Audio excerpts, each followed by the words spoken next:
समास पाचवा. द्वैत कल्पना निरसन. श्रीराम. केवळ ब्रह्म जे बोलिले ते अनुभवास आले, आणि मायेचेही लागले अनुसंधान. श्रोता म्हणतो की आपण जे केवळ ब्रह्म म्हणून सांगितलेत त्याचा अनुभवही आला, आणि त्याच वेळी मायेचेही अनुसंधान लागले. ब्रह्म अंतरी प्रकाशे, आणि माया ही प्रत्यक्ष दिसे. आता हे द्वैत निरसे कवणे परी. अंतरंगात ब्रह्म प्रकाशात आहे, आणि बाहेर माया ही प्रत्यक्ष दिसत आहे. तरी आता द्वैत कसे निरसन होईल ते आपण सांगा. तरी आता सावधान एकाग्र करूनिया मन, माया ब्रह्म हे कवण जाणत आहे. यावर वक्ता म्हणाला, आता मन अत्यंत एकाग्र करून माया कोठली, ब्रह्म कोणते हे नीट जाणून घे. सत्य ब्रह्माचा संकल्प, मिथ्या मायेचा विकल्प, ऐशिया द्वैताचा जल्प मनची करी. मनच ब्रह्म सत्य आहे असा सत्य संकल्प करते, आणि त्याच्या स्वभावानुसार मिथ्या मायेचा विकल्प निर्माण करून ते मनच द्वैताची बडबड करू लागते. जाणे ब्रह्म जाणे माया, ते एक जाणावी तुर्या. सर्व जाणे म्हणोनिया, सर्व साक्षीने. जी ब्रह्मालाही जाणते व जी मायेलाही जाणते, तिला सर्व जाणणारी म्हणूनच सर्व साक्षीने अशी तुर्यावस्था म्हणतात. ऐक तुर्येचे लक्षण, जेथे सर्व जाणपण, सर्वची नाही कवण जाणे लगा. आता तुर्येचे लक्षण सांगतो ते ऐक. जी सर्व जाणते ती तुर्यावस्था होय, पण जेथे सर्वच नाही, म्हणजे जेथे सर्व हा केवळ आभासच आहे, तेथे त्याला कसे जाणावे. संकल्प विकल्पाची सृष्टी, झाली मनाची ये पोटी. ते मनची मिथ्या शेवटी, साक्षी कवणू. ज्या मनाच्या योगे संकल्प विकल्प उठतात ते मनच मुळात मिथ्या आहे. तर मग वृत्ती कुठल्या आणि साक्षी तरी कोण? साक्षत्व चैतन्यत्व सत्ता, हे गुण ब्रह्माची या माथा. आरोपले जाण वृथा, माया गुणे. मायाच्या योगे म्हणजे अज्ञानामुळे ब्रह्मावर साक्षित्व, चैतन्यत्व, सत्ता इत्यादी गुणांचा आरोप उगीचच केला जातो. घटामठाचे निगुणे, त्रिविधा आकाश हे बोलणे. मायेचे निखरेपणे, गुण ब्रह्मी. घट आणि मठ यांना केवळ व्यावहारिक सत्ता असते, पण त्यांचा गुणामुळे आकाश जे निर्गुण निराकार आहे त्याची त्रिविधी रूपे घटाकाश, मठाकाश व महदकाश वर्णिली जातात. त्याप्रमाणेच मायेच्या खरेपणामुळे परब्रह्मावर या गुणांचा वृथा आरोप केला जातो. जव खरेपण मायेसी, तवची साक्षित्व ब्रह्मासी. माये विद्येची निरासी, द्वैत कैचे. जोपर्यंत माया खरी वाटते तोपर्यंतच ब्रह्मास साक्षित्व बहाल केले जाते. ज्यावेळी अविद्येच्या मायेचा निरस होतो तेव्हा द्वैत कसे राहणार. म्हणून सर्व साक्षी मन, तेची झाली या उन्मन. मग तुर्या रूप ज्ञान, ते मावळून गेले. म्हणूनच सर्व साक्षी असणारे मन हे ज्यावेळी उन्मन होते तेव्हा तुर्यारूपी ज्ञानही मावळून जाते. जयास द्वैत भासले, ते मन उन्मन झाले. द्वैता अद्वैतांचे तुटले अनुसंधान. ज्याला द्वैत भासत होते ते मनच उन्मन झाले की द्वैताद्वैताचे अनुसंधानच तुटून जाते. एवं द्वैत आणि अद्वैत होय वृत्तींचा संकेत. वृत्ती झाली निवृत्त, द्वैत कैचे. याप्रमाणे द्वैत आणि अद्वैत हे दोन्ही वृत्तींचेच संकेत असतात. वृत्तीच निवृत्त झाली की द्वैत कसे राहणार. वृत्तीरहित जे ज्ञान, तेची पूर्ण समाधान. जेथे तुटे अनुसंधान माया ब्रह्मीचे. वृत्तीरहित जे ज्ञान म्हणजेच आत्मानुभव तेच पूर्ण समाधान होय. तेथे माया ब्रह्माचे अनुसंधान पूर्णपणे नष्ट होत.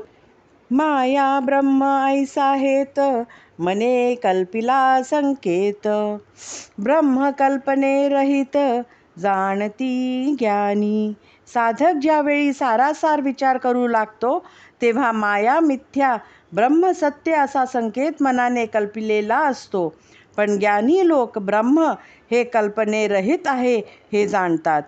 जे मन बुद्धी अगोचर जे कल्पनेहून पर. ते अनुभविता साचार द्वैत कैचे. जे मन बुद्धी इंद्रिये यांनी जाणता येत असल्याने कल्पनेच्याही पलीकडले असते, त्याचा खरोखर जेव्हा ऐक्यरूपाने अनुभव येतो तेव्हा द्वैत कसे उरणार.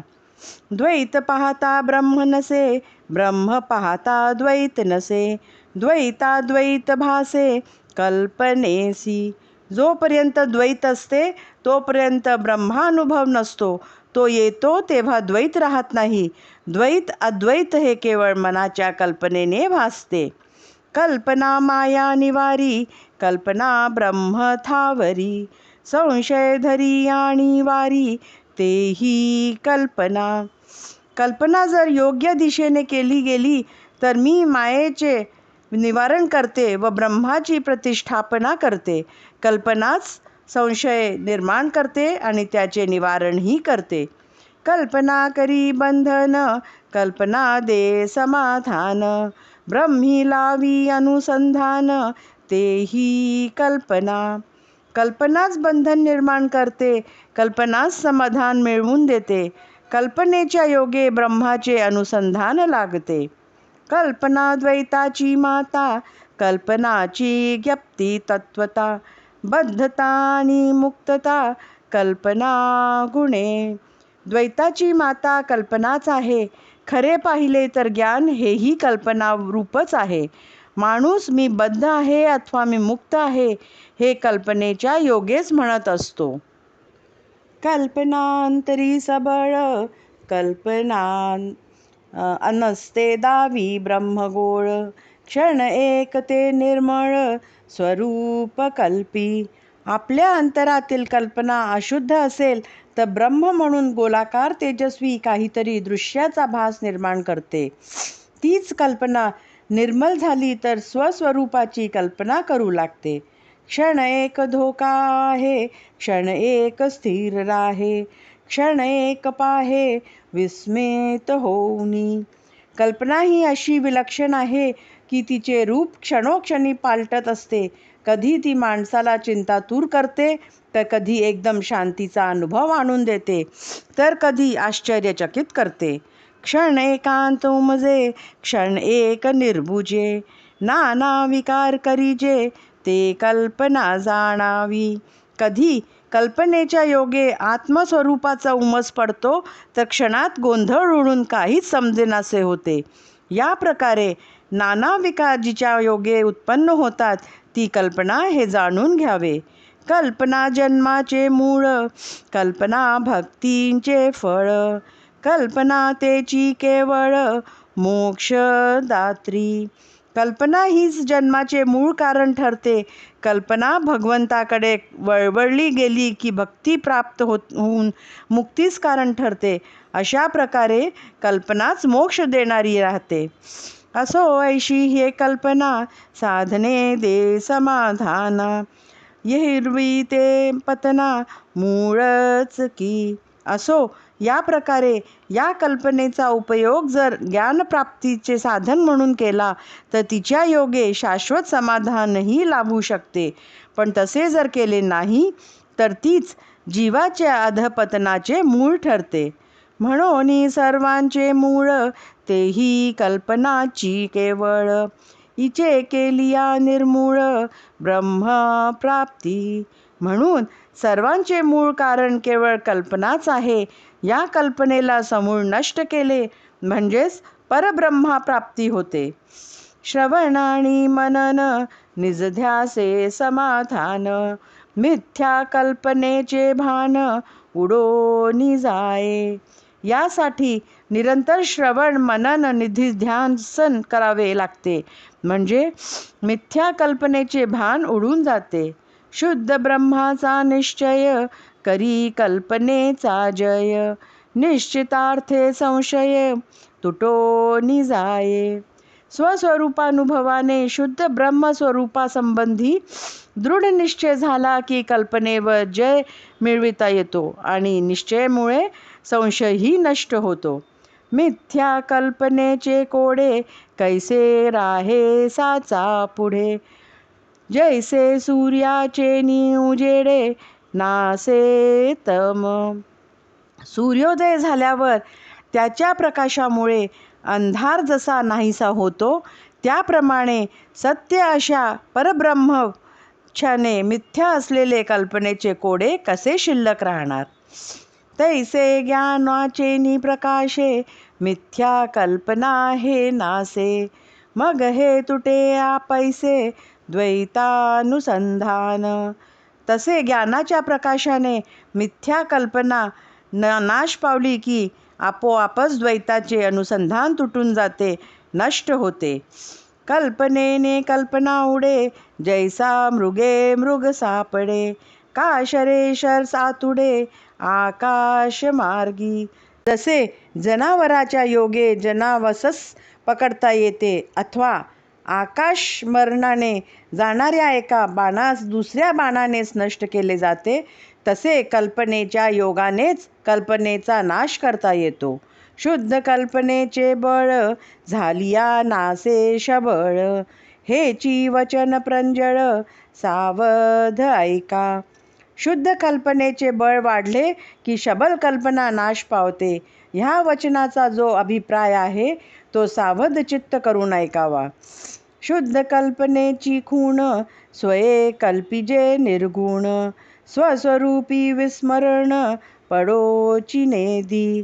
स्वतः निर्गुण ब्रह्माचे अनुसंधान करणे, सत्स्वरूपाचे जराही विस्मरण न होऊ देणे ही शुद्ध कल्पनेची खूण आहे. सदा स्वरूपानुसंधान करी द्वैताचा निरसन. अद्वैत निश्चयाचे ज्ञान तेची शुद्ध कल्पना. द्वैताचे निरसन करून सदोदित स्वस्वरूपानुसंधानाने परब्रह्माच्या अद्वय स्वस्वरूपासंबंधी दृढ निश्चय करणे हीच शुद्ध कल्पना जाणावी. अद्वैत कल्पिते शुद्ध, द्वैत कल्पिते अशुद्ध. अशुद्धतेची प्रसिद्ध शबल जाणावे. अद्वैताची कल्पना ही शुद्ध कल्पना होय. जी द्वैत कल्पिते ती अशुद्ध कल्पना जाणावी. या अशुद्ध कल्पनेला शबल म्हटले जाते. शुद्ध कल्पनेचा अर्थ अद्वैताचा निश्चितार्थ आणि शबल ते व्यर्थ द्वैत कल्पी. अद्वैतासंबंधी निश्चितार्थ हेच शुद्ध कल्पनेचे स्वरूप लक्षण आहे. उगीचच द्वैताची कल्पना करते तिला अशुद्ध कल्पना म्हणतात. अद्वैत कल्पना प्रकाशे तेच क्षणी द्वैत नासे. द्वैतात सरिसी नरसे शबल कल्पना. अद्वैत कल्पना जेव्हा प्रकाशते त्याच क्षणी द्वैत नाहीसे होते आणि त्याच क्षणी शबल कल्पनाही नष्ट होते. कल्पनेने कल्पना सरे ऐसे जाणावे चतुरे. शबल गेली नंतरे उरली ती शुद्ध. याप्रमाणे अद्वैत कल्पनेने द्वैत कल्पना आपोआप नष्ट होते हे चतुर लोकांनी जाणून घ्यावे.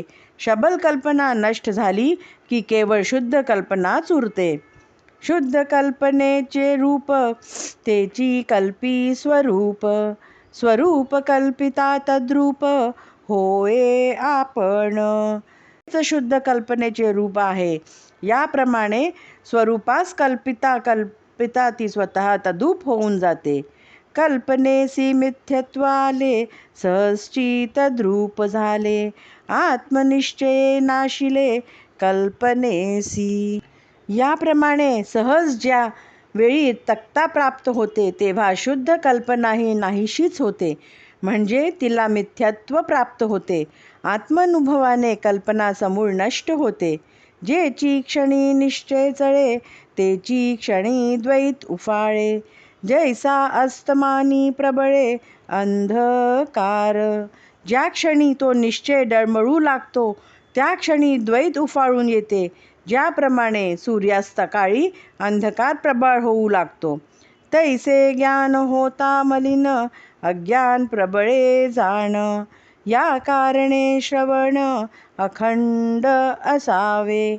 त्याप्रमाणे ज्ञान मिलन झाले की अज्ञानाचा जोर वाढू लागतो. असे होऊ नये याकरिता अध्यात्माचे श्रवण अखंड करीत असावे. आता असो हे बोलणे झाले, आशंका फेडू एका बोले. जयास द्वैत भासले, ते तू नव्हेसी सर्वथा. असो, आता हे बोलणे राहू दे. तुझी शंका एका वचनाचेच नष्ट करतो. ज्याला द्वैत भासले ते मन हे तुझे स्वरूप नव्हे, हे लक्षात ठेवावे. मागेल शंका फिटली, इतुकेन ही कथा संपली. पुढे वृत्ती सावध केली, पाहिजे श्रोती. याप्रमाणे मागील शंका फिटली म्हणून ही कथा येथेच संपली आहे. आता पुढील निरूपण ऐकण्यासाठी श्रोत्यांनी वृत्ती सावध करावी. हरि ओम तत्सत. इति श्रीदासबोधे गुरु शिष्य संवादे सप्तम दशके द्वैतकल्पना निरसन निरूपण नाम पंचम समासः. इति श्रीदासबोधे गुरु शिष्य संवादे द्वैतकल्पना निरसन नाम समास 5वा समाप्त.